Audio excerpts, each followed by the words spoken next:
Ito na lang. Hello po. In behalf of my daughter, Sherry Lee Kawai, I am her mother. It is an honor to be here this morning at the groundbreaking ceremony of this project by Bastania Properties and Development Corporation. This groundbreaking is much awaited event for my daughter, Sherry Lee. And this project has made a lot of sufferings. Engineer Ronnie knows about. Pasensya na sa kakulitan ng ating anak. Ang dami namin napagdaanan ni Engineer Ronnie. Akala ko hindi na matapos ito. Kasi ang anak ko, gusto niya, wala na. Pero nung umuwi ako nung last December, makita ko sa Baguio. So, I talked to CEO, Dr. Cecil Apostol.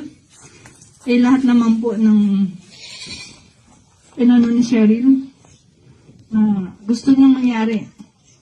Hindi naman po nag-atubili si Doktora. Lahat po sinagot niya. Kaya, napakabait po ni Doktora.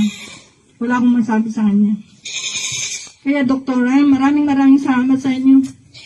At sana po, get well soon. Sabi ko laban lang sa kanya kasi alam ko naman pinagdaanan niya. More power. Tsaka lakas loob lang. At saka maraming salamat po sa mga employees, staff, engineers na bumuo dito. Maraming architect na nadaanan ni Sherry. Lahat nag-give up. Pero at last, nabuo pa rin. Kaya maraming salamat po sa inyo. Maraming salamat. And today, at salamat din sa mga family ko. They are always supporting me. Kaya nandito po sila lahat.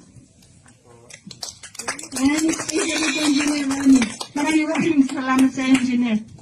At sana huwag mo kaming iwanan. Walang iwanan. Yes po. Sa lahat ng mga engineers, hindi ko rin kayo iwan. Yes. Okay, thank you and good day. Thank you po.